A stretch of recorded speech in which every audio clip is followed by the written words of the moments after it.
starting now. Yeah, the recording should be starting now. So, yeah, the key idea today is to see how we can improve the accuracy of machine learning models, and in particular, neural networks. So we'll basically be talking about the concept of bias versus variance. This is something we've touched before, so we'll go slightly deeper into that. And there are multiple things that we can do to improve the accuracy of the model. One of them is how the weights are initialized. So that's what we will look at today. And in the future. Minimize screen? Sorry? Can you minimize the Skype screen, please? So we can see it. Thank you, Abhi. Absolutely. So today's class will focus on how to initialize the original parameters, which will then be changed and updated by the optimization algorithm. And future classes, we'll look at other methods. So those are the two things we'll look at. One is understanding of bias versus variance. And secondly, how to initialize weights to have a good optimization. And I've shared with all of you a Colab. So Google Colab is essentially, it's like Python, Jupyter Notebook, and it has the basic libraries of deep learning available. And very importantly, it has access to GPUs. So most of deep learning requires a lot of processing power, and GPUs can do that in parallel, so they can be order of magnitude faster than CPU. It also gives you an option of TPU, but that requires some code change. GPU is sort of straightforward. So do you guys have access to this file, which is in Google Colab?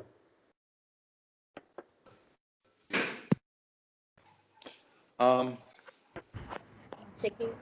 Yeah. You just sent this, no?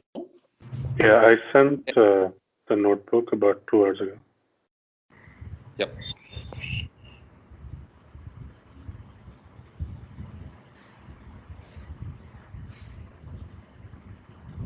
Dada, you have it? It's at shantanu.day42. Yeah, I'm opening it. I still don't. I have it. You have received the mail. Yeah. Okay, cool. So this should make a few things easier. I also found that Google has a course management system. So when necessary, we can use that also. So let's quickly talk about the training process. So generally, in standard machine learning, we'll have few thousand data points, and we break them into 3 groups. So one group is for training the model. Second is for validation. And third is for test. So essentially, we take a setting of parameters, or in case of neural networks, an architecture, and we train the algorithm on the data. Then we check it on the validation set, see if the performance is similar. then we can make a change again to the parameters and check again with the validation data. We do this a bunch of times. And when we've sort of figured out the hyperparameters, then we check the data, we check the predictions on the test set to see if the accuracy on training and the validation and the test set are more or less the same. That's the procedure. And in general machine learning, the way it's done is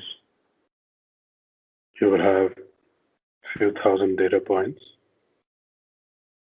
and let's say 60% you keep for training, 20% you keep for validation, and for test you keep another 20%. Now, what's interesting is in deep learning, you normally have millions of data points. So if you're building a language model, people take entire Wikipedia and build it upon that.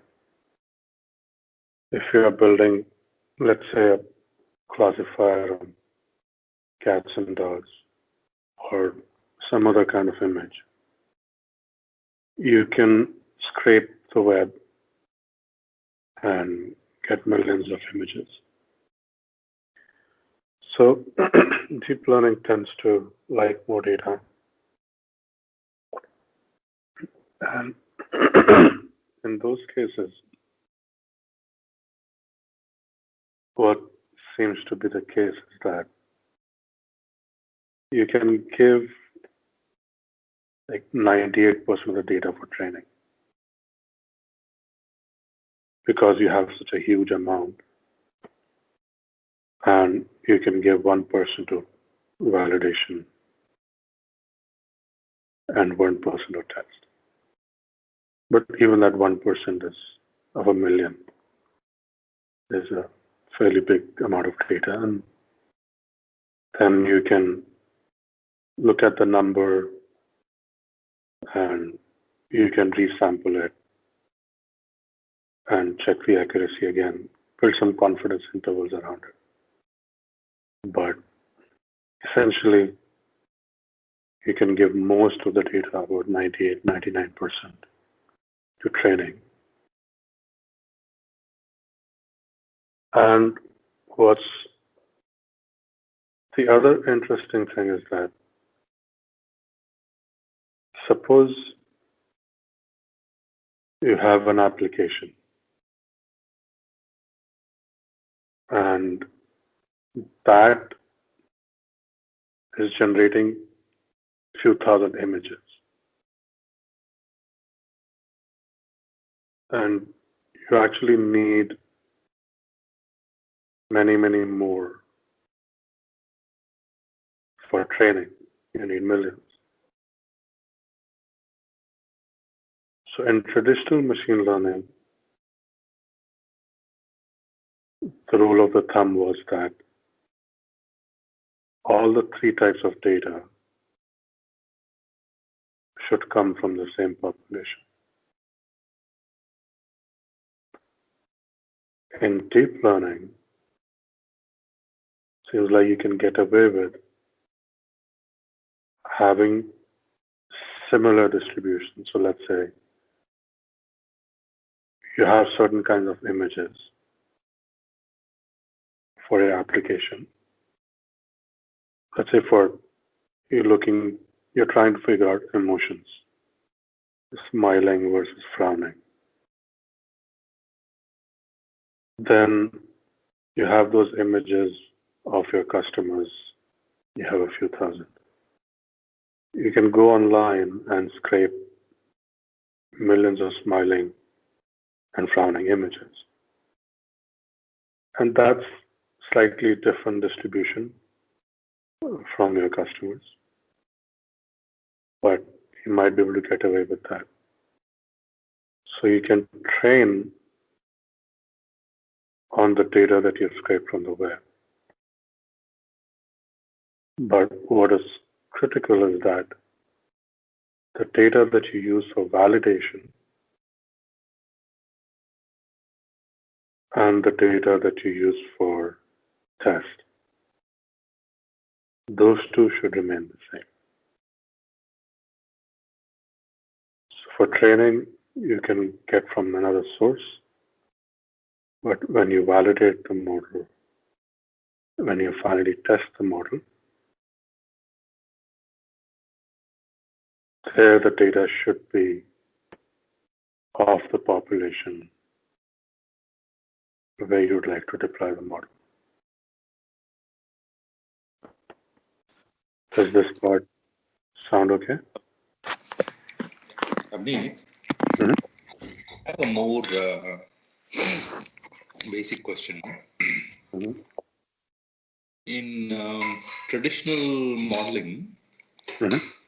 this concept of power and confidence, correct? Mhm. Which tell you based on the number of parameters you're estimating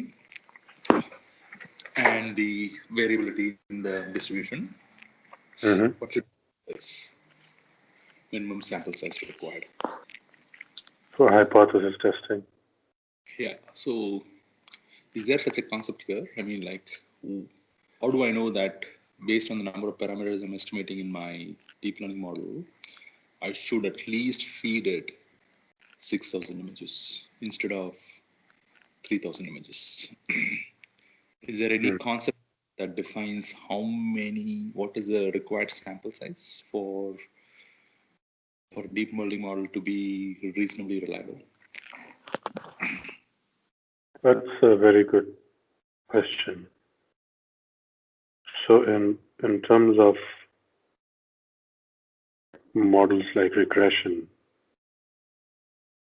the rule of the thumb is that the number of rows of data should be 10 times the number of parameters. I haven't heard anyone mention the same for deep learning. So there essentially, in the absence of such a thumb rule, what we could do is take the images we have and build a reasonable model and see the accuracy. If we want to increase the accuracy, then we want a model which is more powerful. And if we make the model more powerful, then we can provide it more data and it will increase the accuracy. So I'm not aware of a good answer to that question, which would say a good relationship between the model size and the number of images. But in terms of actually playing with the model, you can definitely play it that way, where you start with what you have. And if you want to increase the accuracy, then either we can improve the quality of the data or the quantity of the data. That's generally what I see happening. Yeah, the thing that I notice is that the model itself, as far as we are using, is a black box. It's some algorithm like your BGG or whatever. Mm-hmm. So we don't really know the kind of functions this neural network generates. So it's such fitting of confidence to this depends on what is the scope of your neural network, and if that's to be used as a black box for the developer. It's either will comes prescribed like with the BGG, whatever that you use, the rule of thumb is this much. With the other program that you use, which has other neural network behind it, you should be doing that. So they should come prescribed. I don't think we can guess it without actually knowing the working of it. No? Yeah, that's a good point. So VGG 16 had about 138 million parameters. I forget how many images were fed to it. There were a few 100,000.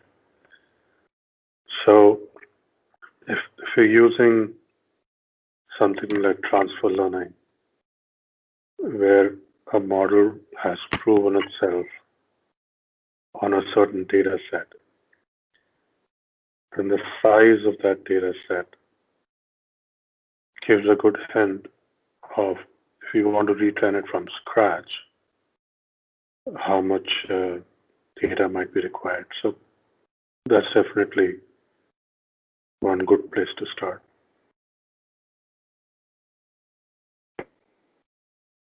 Thanks for the questions and the answers. Okay, so this is a very interesting picture that shows the idea of bias versus variance. So let's say you're trying to hit a target. And in this case, the target is the red dot in the middle. So on the x-axis, on the left, we have low variance. On the right, we have high variance. And on the y-axis, lower is high bias and upper is low bias. So let's look at the case of bottom left, high bias and low variance. So the target is the red dot, but we are consistently missing the red dot. What's interesting is that all the points that we are getting to have a very low variance. That's the case of there's a consistent bias in the predictions, even though there's not a lot of variation in what's being predicted.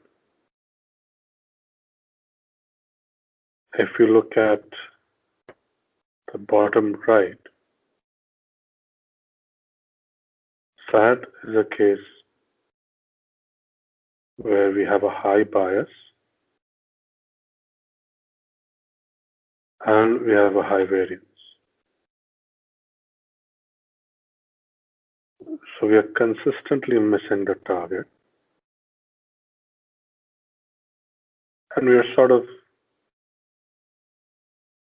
varying quite a bit where we're heading. Now we look at the top right.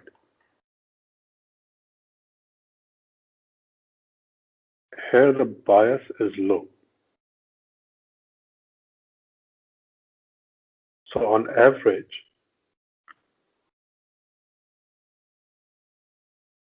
we sort of get to the right spots. So if we take an average of all these points, we will get to the target. The problem is the variance. It varies a lot.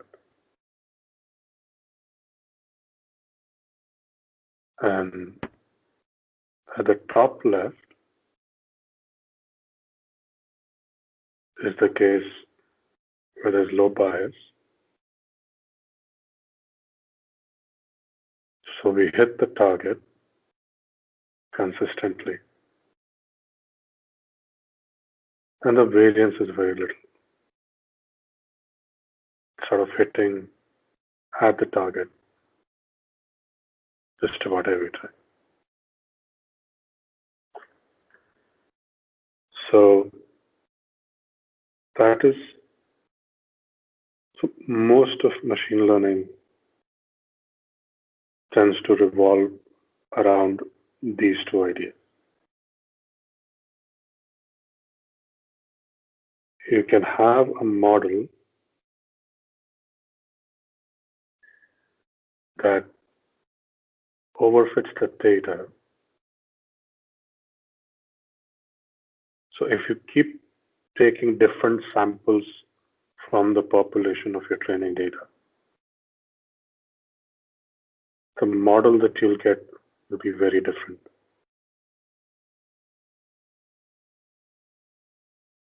So if you randomly take 10 samples, so let's say you have 1,000 data points, and you sample 100 randomly, you do this 10 times, and you build 10 models, and it may fit those 100 points perfectly, but these 10 models, their predictions on the 1,000 are all very different. So that's the case where your model is, its capacity is too high, it's too powerful.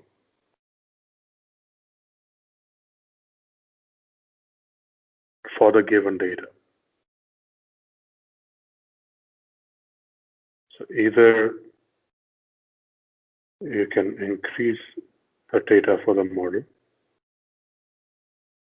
or you can reduce the power of the model.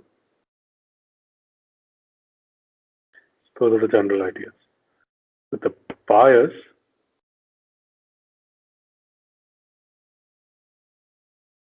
the general case is that the model is not, it doesn't have enough capacity to fit the data correctly.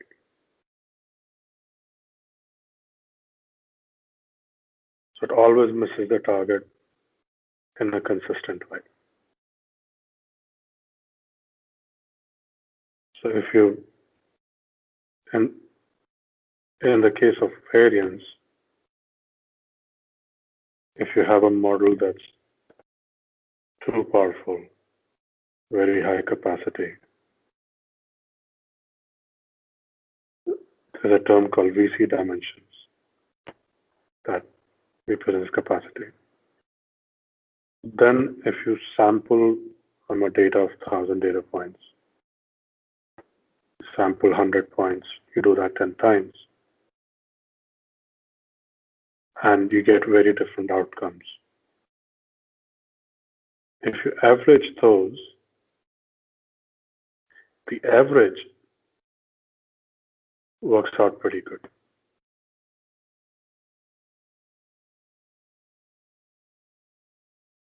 Now, if you have a case of high bias,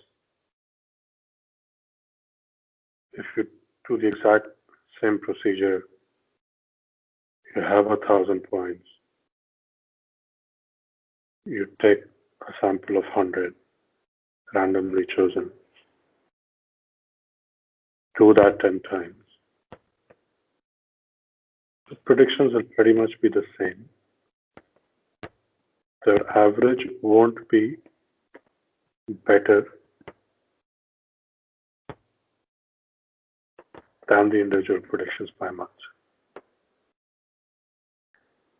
So that's sort of the key thing that helps you figure out whether you have a problem with bias or you have a problem with variance. And this is a very crucial thing that Dr. Andrew mentioned in one of the first courses he gave. He said that he knows companies in Silicon Valley who spend 6 months trying to improve their model, but they try to do what was opposite of what they needed to do, and they are unable to achieve the right result. I have also seen things like this. So the first step to improve a model is to find out what's wrong. And one of the things to do is to figure out if this is a problem of high bias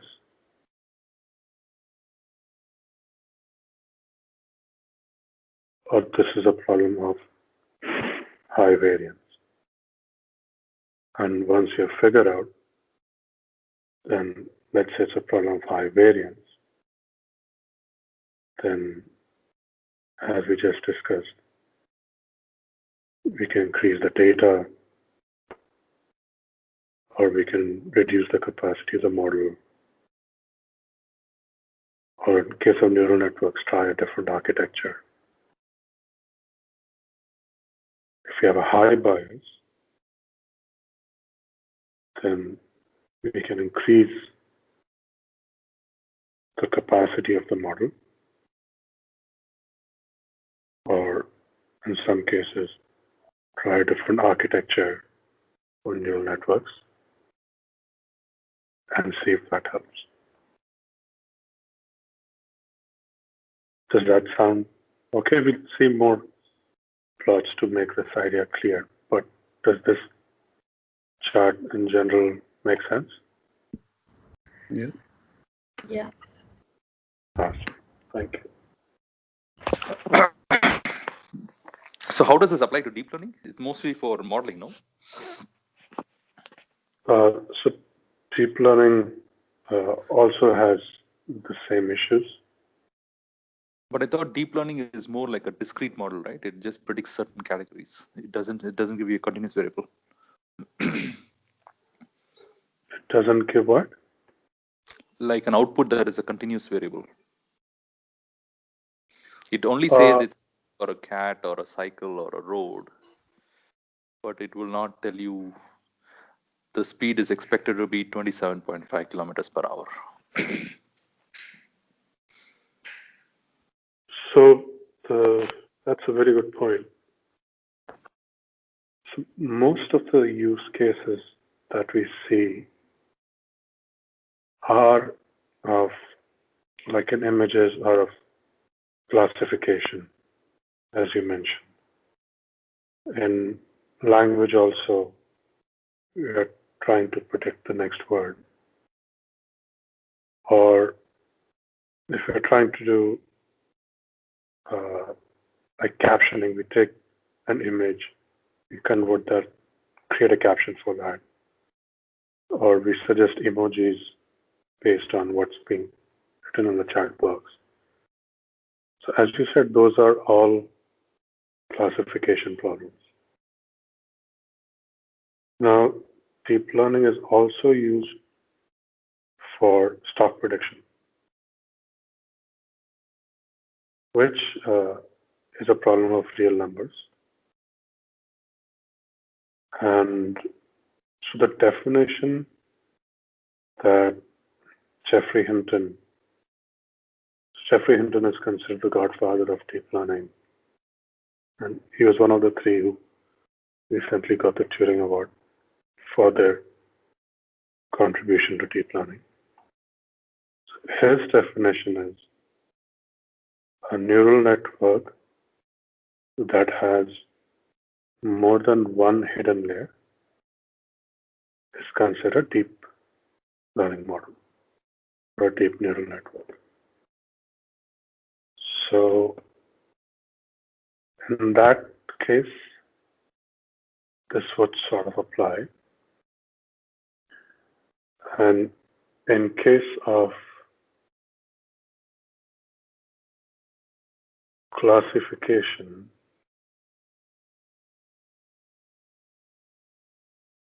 it does apply in the sense of if we look at the accuracy on the training and the test data, and we see the accuracy is very high on the training data,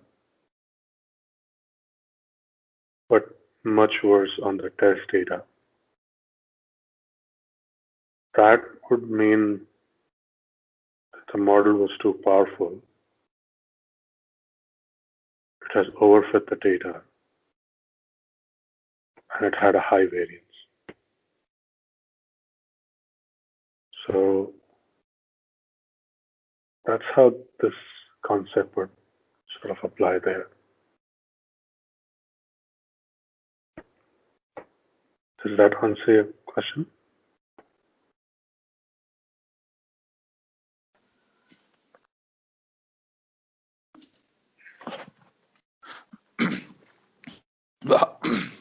But the variance would be hard to calculate. Anyway, we can talk about it later.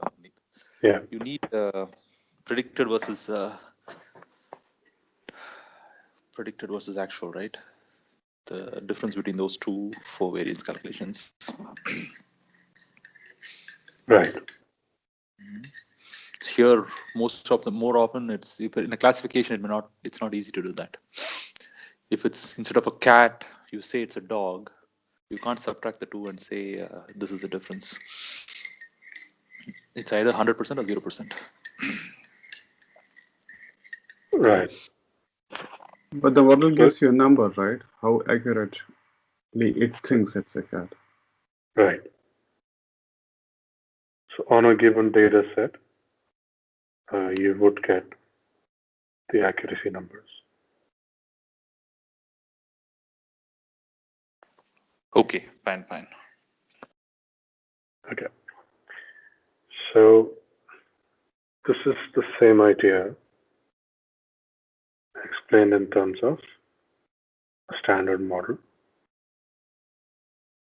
So on the left-hand side,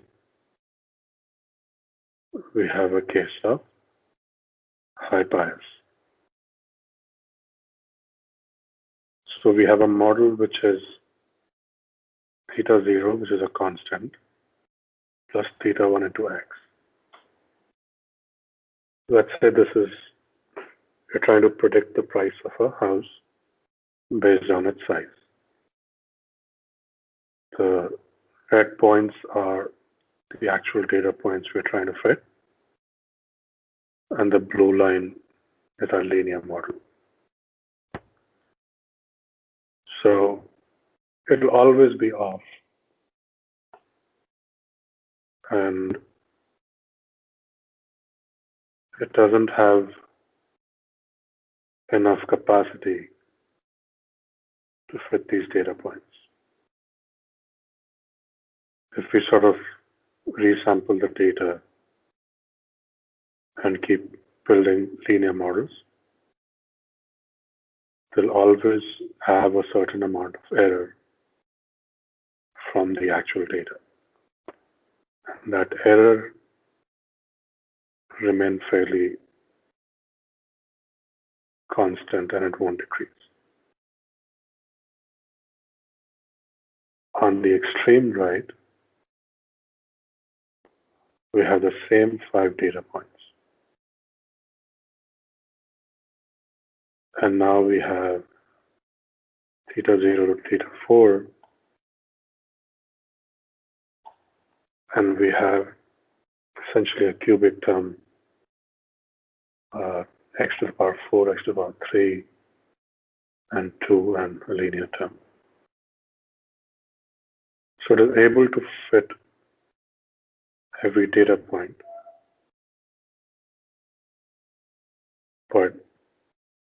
it doesn't really capture the real structure of the data. So if we keep resampling the data from this population,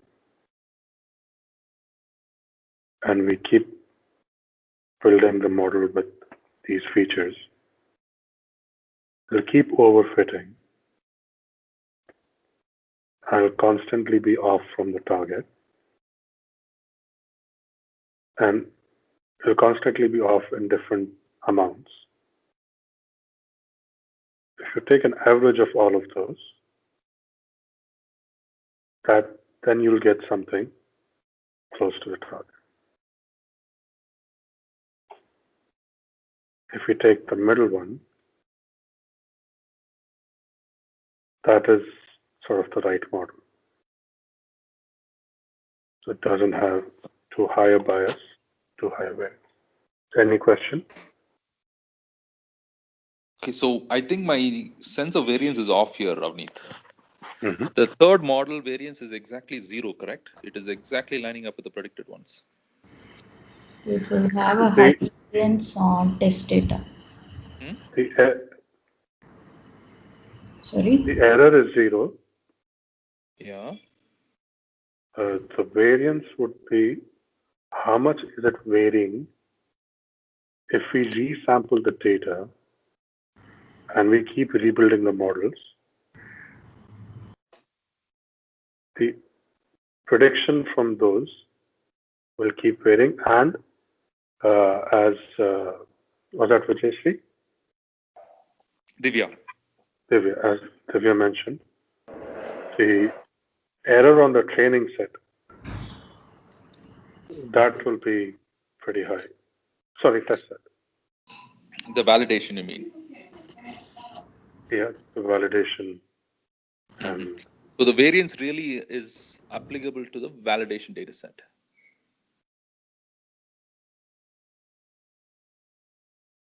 if we want to think in terms of error, yes. So when there's a case of high variance, then the error on the training set will be much lower than the error on the dev set. The validation set. And similarly, the error will be high on the test set.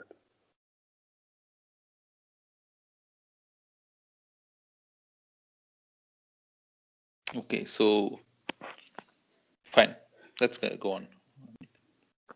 And the reason why it's sort of called variance is, right, if you resample the data from the population and you build different models, the predictions from all these models will have a very high level of variance.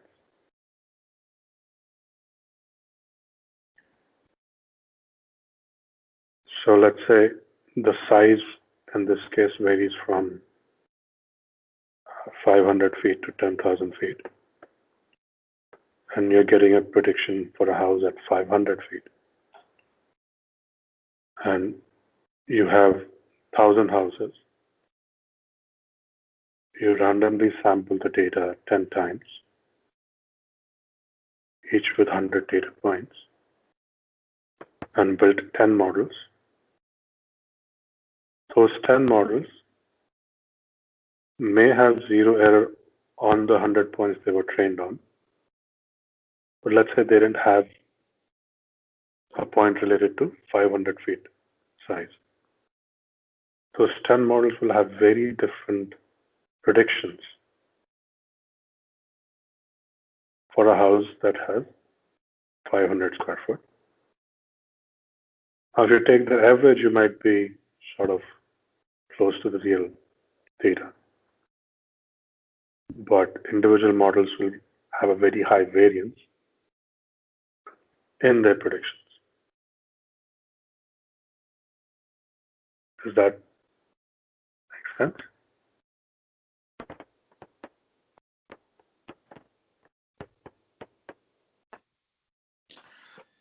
I need to think about this more. So are we looking at one model or are we looking and comparing multiple models? In this case, let's say we have these 4 features, x, x squared, x cubed, x4. The features are the same, but if you have 10 samples from the population, then the parameters that you'll end up optimizing for will be different. So the capacity of your model is same, meaning the features are same, but the actual hyperparameters may be different. The actual parameter values may be different. So in that sense, you can have 10 different models having 10 different sets of parameters, but they all have sort of the same architecture. They have the same capacity or power, you may say, in terms of how they can model the data.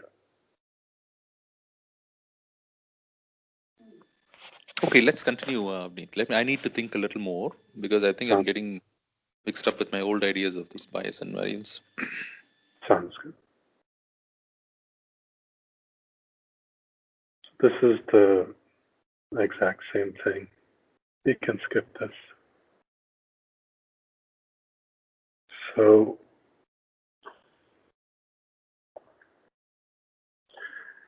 this is sort of the idea that we were discussing initially. So if the model has very low capacity, let's say the case of it's just a linear model, while the model that's generating the real data is quadratic. So the capacity is low. So it'll have a high bias. As we keep increasing the capacity, the bias will keep decreasing. But if we increase the capacity too much, then the variance will increase. It'll overfit the data. And different models built from the same features or different samples from the population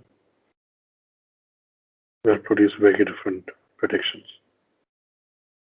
The variance will be too high.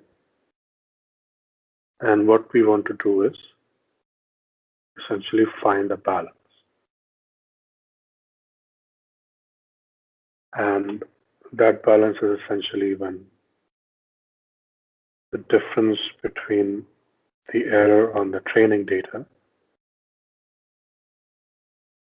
and the error on the validation data is fairly little. It'll be there a little bit, but not too much. If they're very, very close, then it's more of a case of high bias. So we need to increase the model capacity. If the difference between the training error and the test error is too high, that would mean that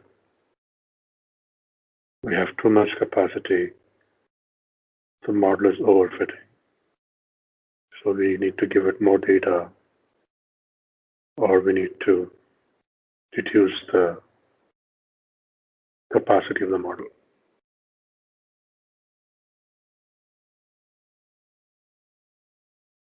And so this is essentially what a lot of time you'll be focusing on while building the model. And in some cases, many cases, the models will actually incorporate these ideas into the loss function. So we'll talk about that when we get there. So sometimes they incorporate these ideas into the algorithm. Other times we have to do it ourselves also. So you just minimize the sum of the two. Essentially, yeah. Okay.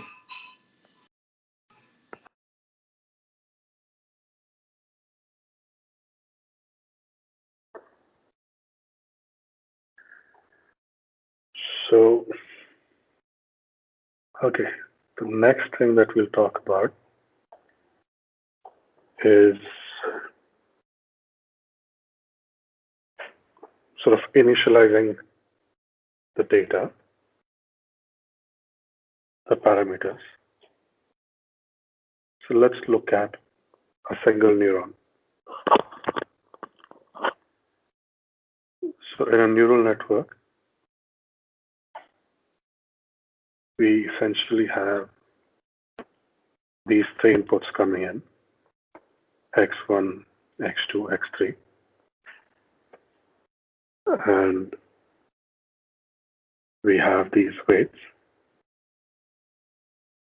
So we take a dot product of the weights with the input and we sum them up. So x1 multiplied by w1 plus x2 multiplied by w2 plus x3 multiplied by w3. So that's the summation operator over wixi. And we have an activation function, and out of the activation function comes the output, the prediction. So this is more of just one neuron, more like a perceptron. And we have another term in here which was not above, which is this red arrow. So not only do we have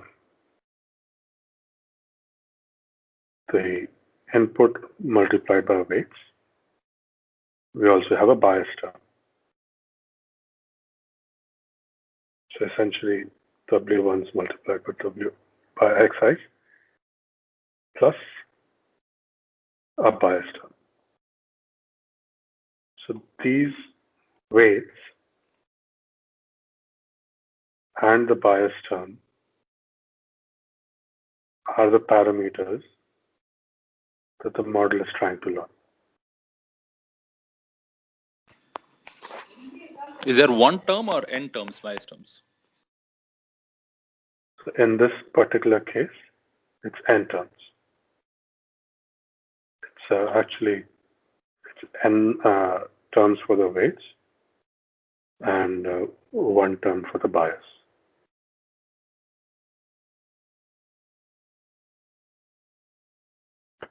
So in general, the main difference between standard machine learning and deep learning, this is what Chris Manning mentioned, and he's a Stanford professor known for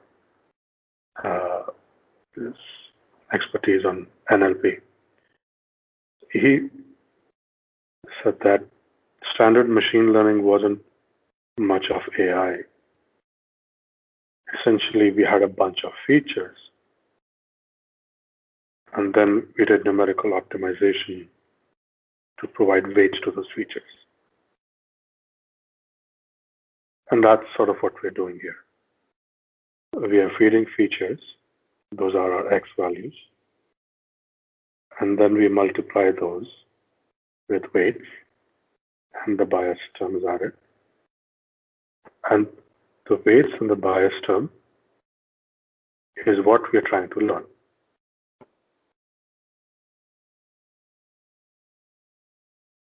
In deep learning, the difference is that you don't have to provide the features.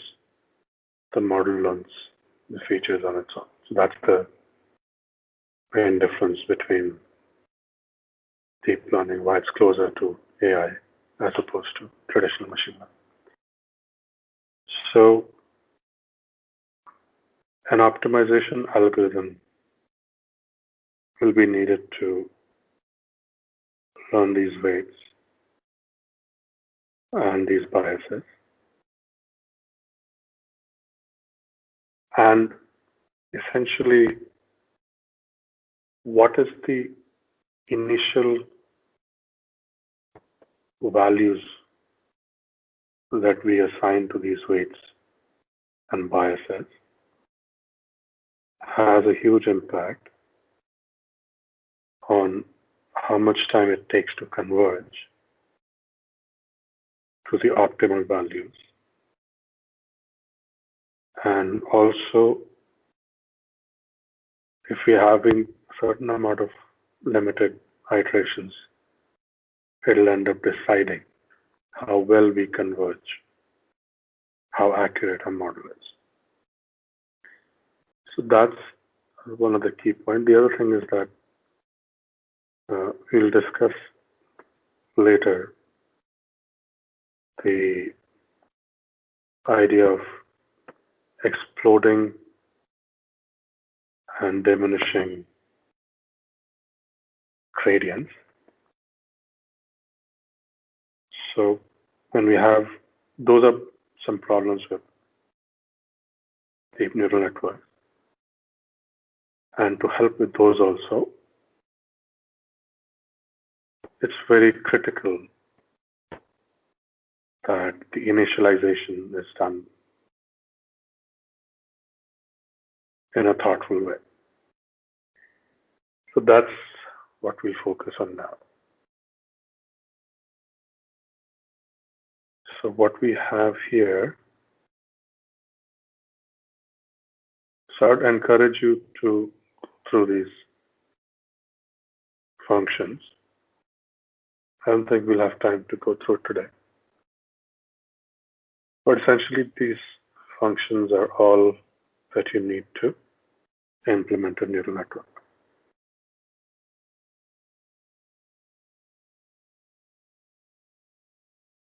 So first, what we did was, we are just creating a data set. So this data set is created using scikit-learn, where it generates two circles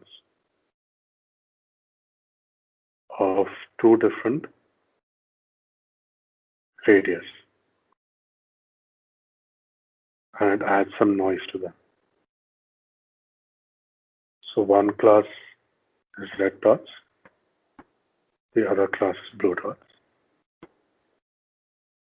And what we are trying to do is find a classifier that separates the red dots from the blue dots.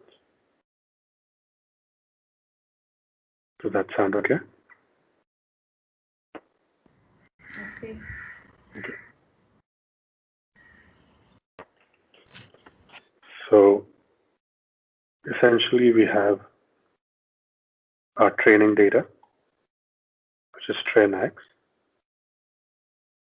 and our test data, which is test X. So these are nothing but the X and Y values. So essentially, these are the two dimensions of the plot. So each of those two values is one data point. We have train Y and test Y. And those are our labels of red and blue.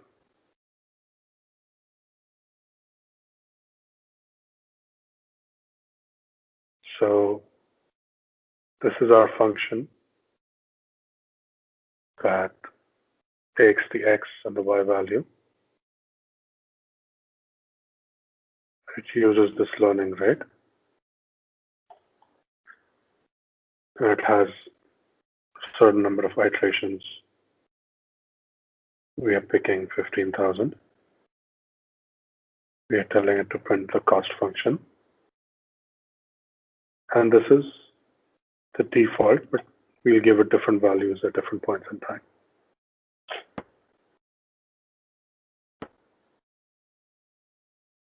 So the input data is just the two values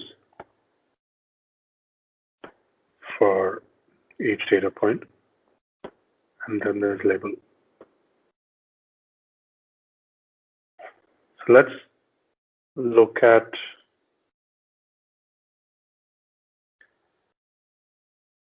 different initialization techniques and how they impact. And if we have time, then we'll come back to looking at the code more closely.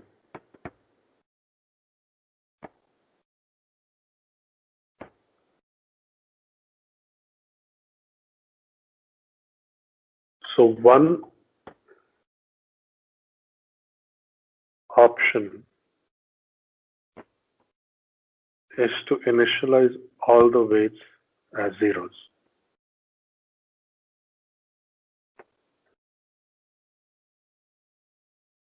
So what do you think will happen if we initialize all the weights and biases as zeros?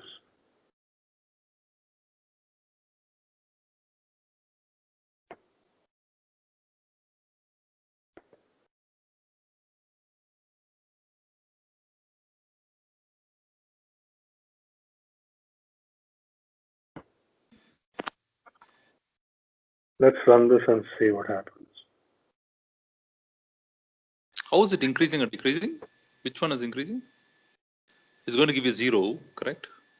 Mm-hmm. But which function is changing that weight a little bit for the next run? So if the weights and biases are 0, then Y will be 0, right? Yeah.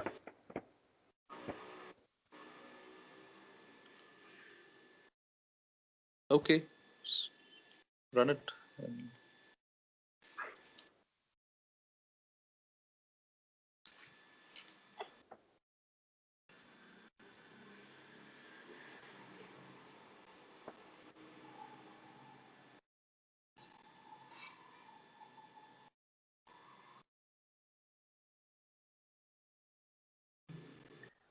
So we ran this and there was no movement in the loss function.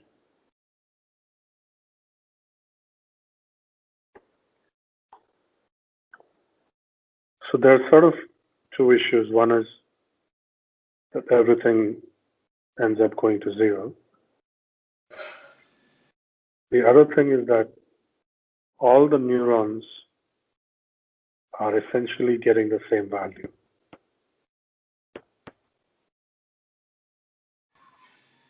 So because all of them are identical to each other,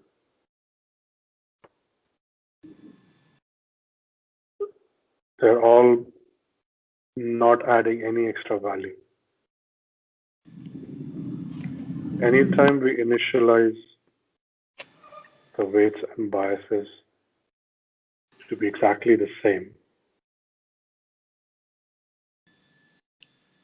and that is one of the big problems, that they'll all have sort of the same outputs, and there'll be no divergence between them. They all behave the same. So the other option is, and in this case, it basically predicted everything to be 0. So the accuracy was 0.5.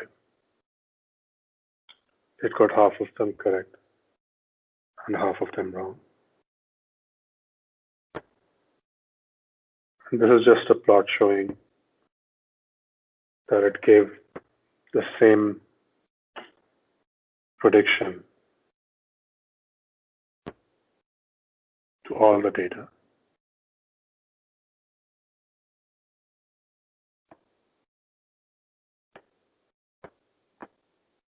If we look at the weights, they all remain. Sorry? Where did the in your iteration, what is iterating through it? Where have we set up the iteration? So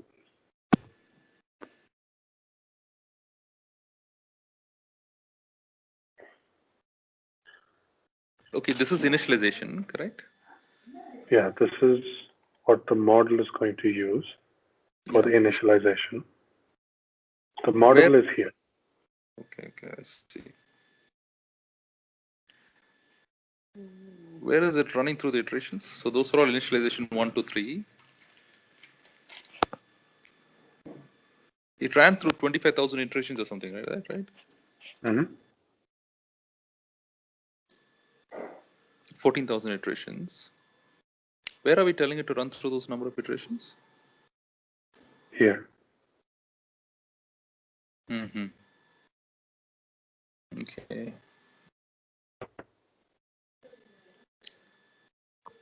So initialization, we set it to 0, but through, are we, oh, I see, it's getting stuck, huh? Mm-hmm. Fine, okay. Okay. So the other approach is essentially all the weights and the biases remain 0. Nothing changed. So the other approach is if we initialize them randomly. So this particular network that we've created has essentially 3 layers, and it's using for activation functions ReLU for the first 2 layers and sigmoid for the third. And I'll come back to the activation function in a few minutes. If I forget, please do remind me.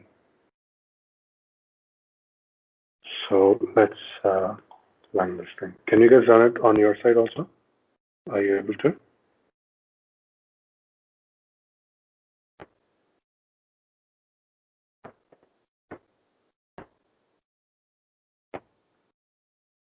So in this case, the parameters were initialized in a random way. And we see that the loss function started from here and went down to 0.38.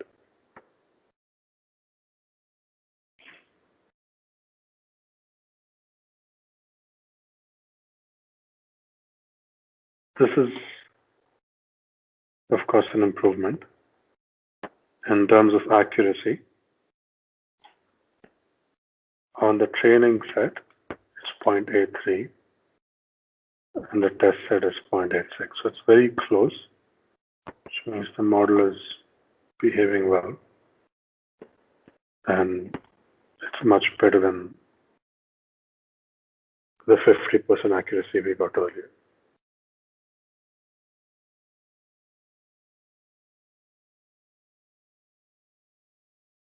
So picking the random weights and biases sort of allowed all the neurons to learn different aspects of the problem. And they weren't duplicates of each other. And that helped. One of the things here is, let's look at the code for how this was initialized. So these are the 2 key lines.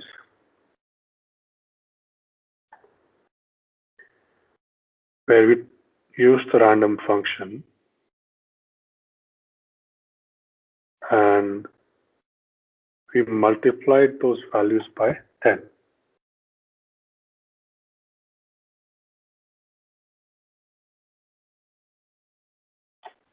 So the initial weights were pretty high.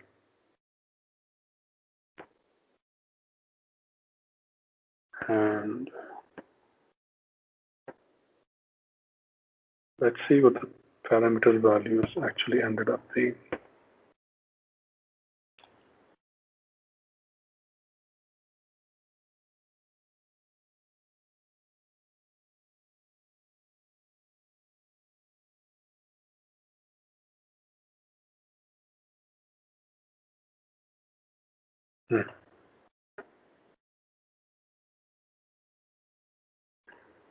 The parameter values are also somewhat high. So with random, we got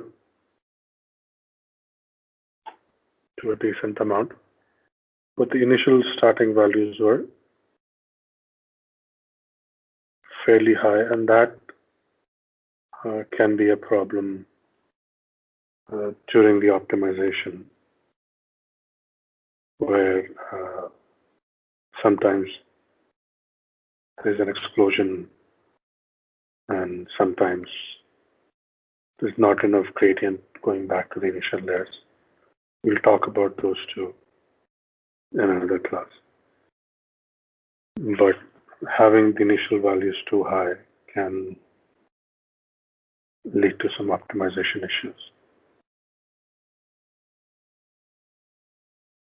especially if many of the parameters end up being smaller values.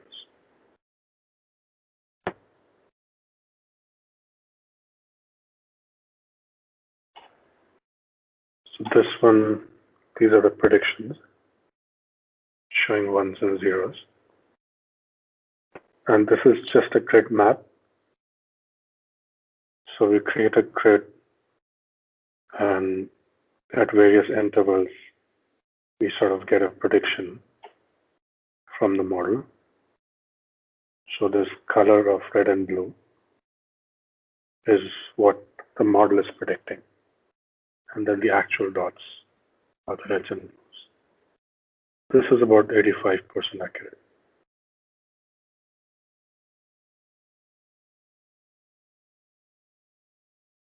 So definitely picking random numbers helped us to optimize much better. Sorry, Avi. Yeah. So when you generated this red and blues, this was just for creating your training data, or you generated this by plotting it along certain radii with some noise. So this is just your training data, right? If I understand it correctly.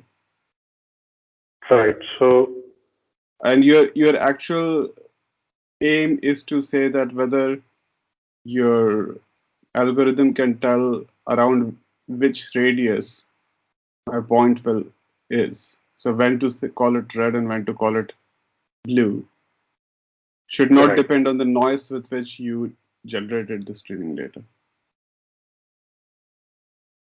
Right.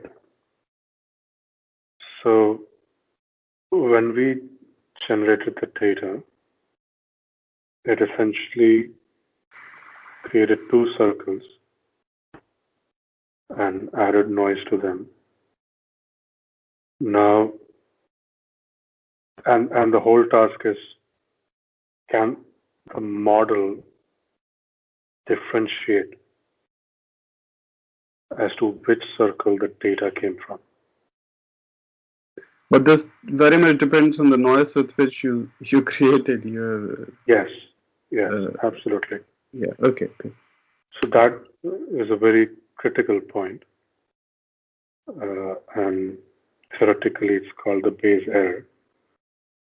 So what is the best error that you can achieve on a given data set?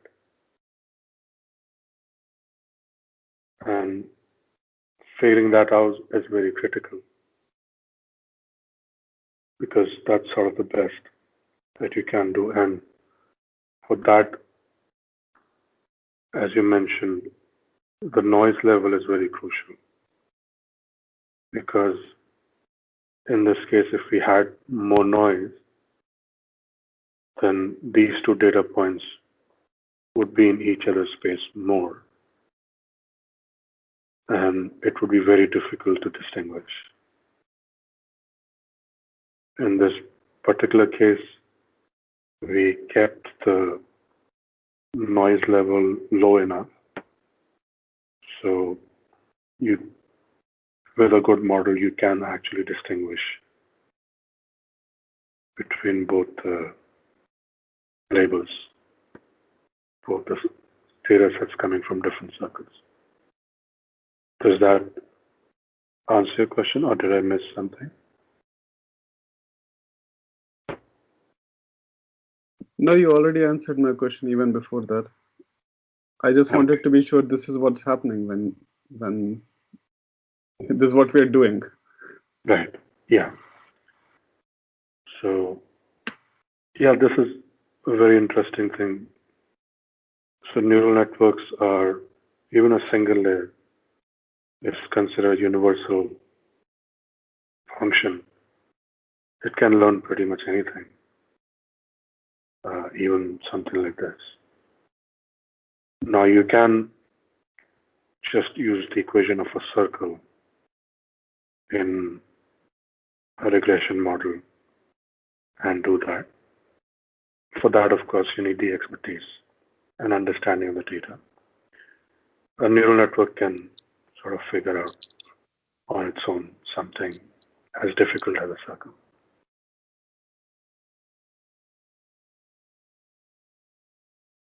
So the third thing that we're going to do was, there was a paper in 2015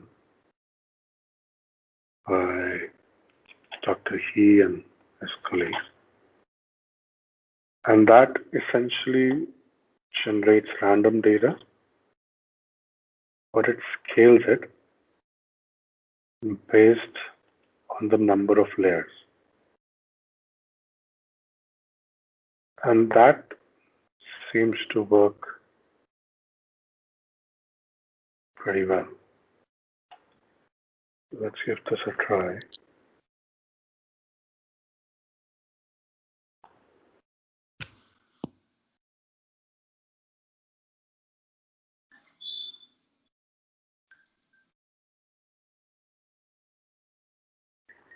So previously, our loss function was 0.38 around here. Now it's less than 0.1. The accuracy on training is 99%. On test, which is more reliable, as 96. That's fairly decent. This is what the precision boundary looks like, where it's trying to separate the red dots from the blue dots. It's a fairly decent job of that.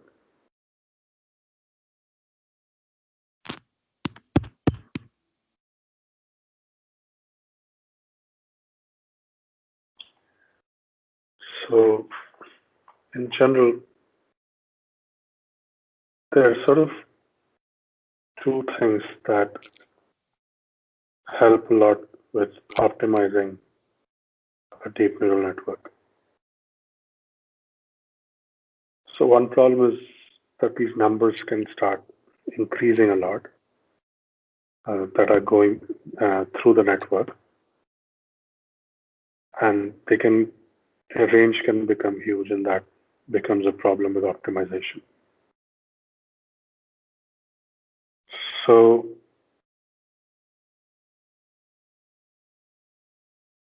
and let me show you why.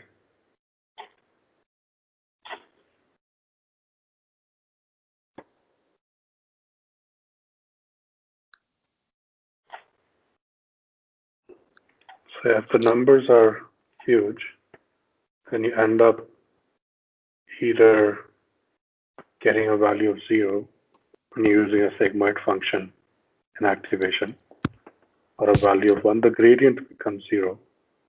So you can't really move much with a gradient of 0. The other activation function is tan h.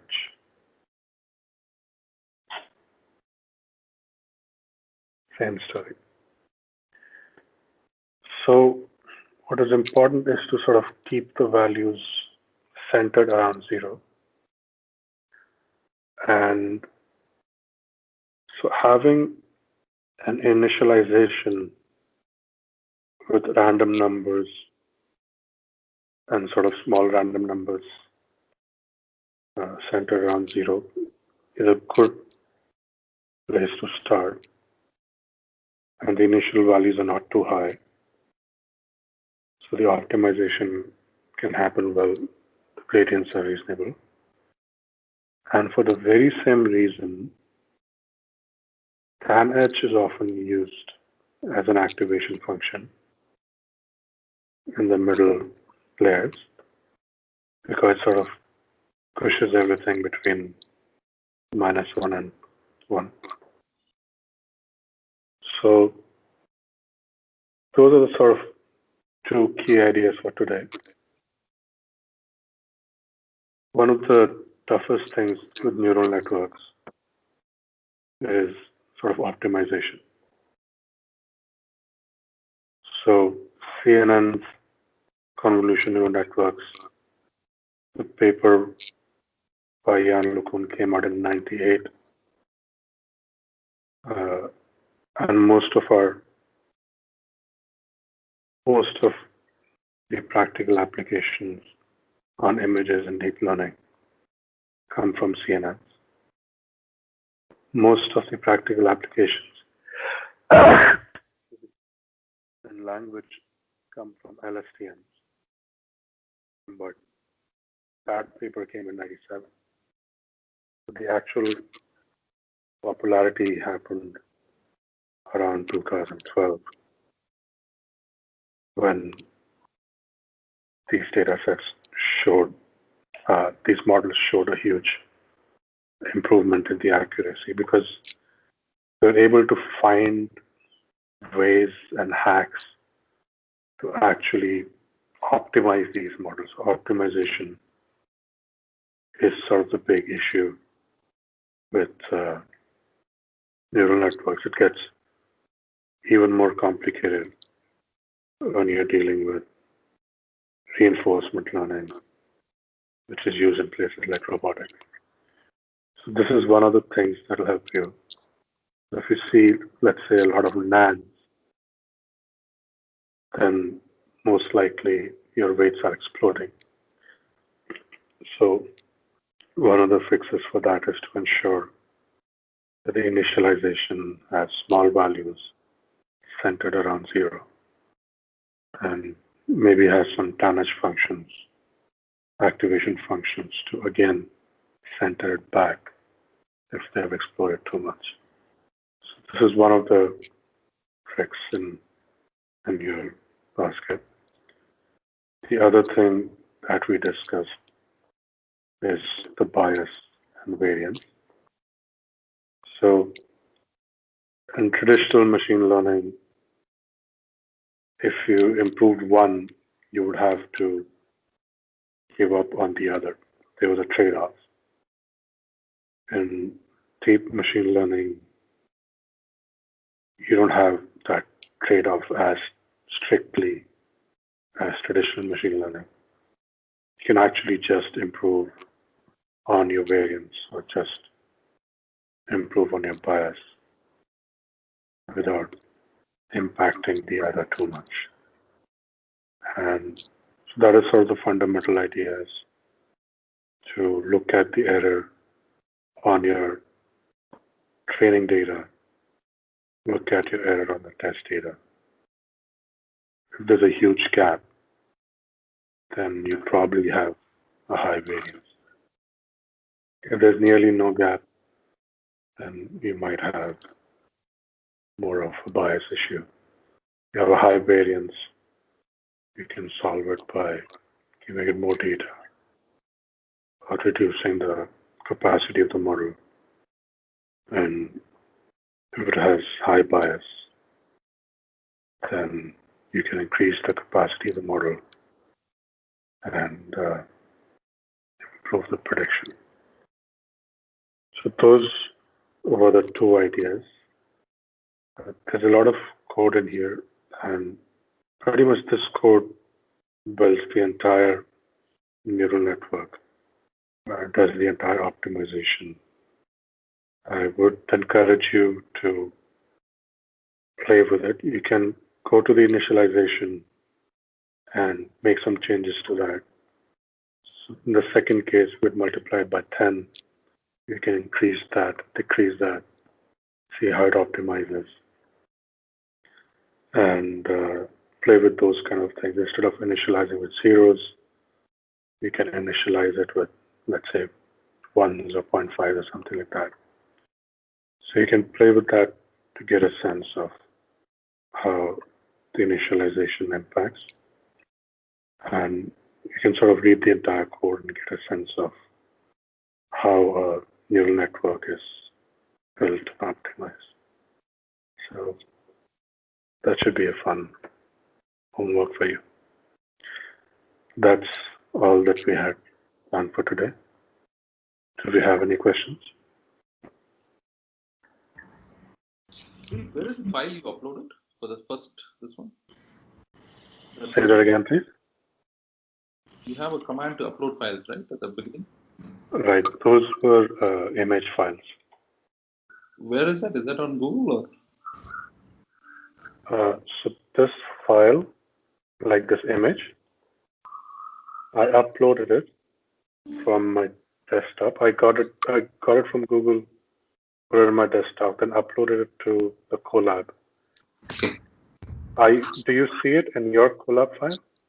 No, I don't see it. Okay, I didn't realize that. So I'll have to figure out how to have it such that you can see the image files also.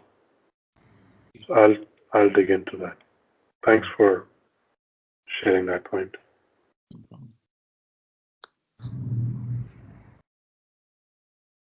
Okay, guys. Actually, Yeah, please go ahead. I think there is one image. Anyway, I think it's fine. That's all I had. I'll just check it out. Okay, sounds good. There is one image that is there. That's a PNG file. Interesting. No. Actually, both are there. Sorry, I might have done something here. I have two PNG files. Okay, so maybe I saved it when I had only few, and I shared that. I just saved it again. Fine. Maybe now it has more. Okay. So it is. Am I working on the version that you're running? Is it one version that we are all sharing? Yes. That's a good question. I am not sure. So it said it's going to reset a lot of things when I ran. Fine. So it is one file that all of us are sharing, is it? Yeah, you have to start running it from the start. So what's the end URL that you have, the last 4 characters? I have KPFP. KPFP. KPFP. I don't see that.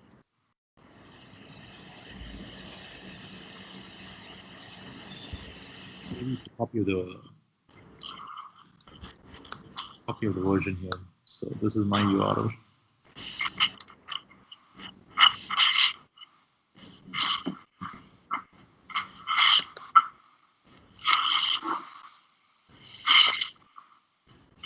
Fine. It's a different URL. Yeah, it's a different URL. You'll have the I same hope. data, but you'll have a different playground created for you. Nice. It opens in edit mode, which means that I'm looking at your version, and then if I say go to playground, it creates a new version or a copy of it. Yeah, it copies the code over and gives you your own environment to run. But if I save it, it goes and writes to the original one. No? We have to check that, right? That I haven't checked, but it gives you a one saved one. Would you like to try that? If you just enter something, see if that changes for the rest of us.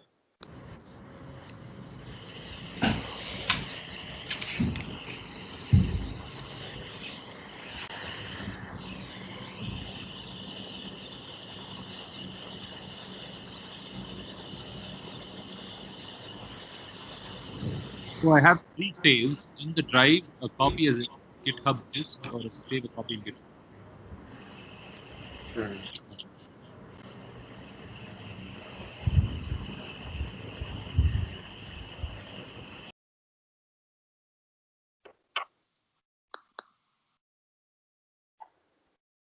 Okay, how do you access what I've saved? I just refreshed mine. If what you have saved Somebody is changed for all of us. So what is it that you changed? I just did a print at the very first line. Yeah, I don't see that. So it seems like you have your own copy, which is pretty cool. Okay. Let me save it again. Where have you saved it? In GitHub or on the in the drive? It's just saved in Colab right now, under my drive.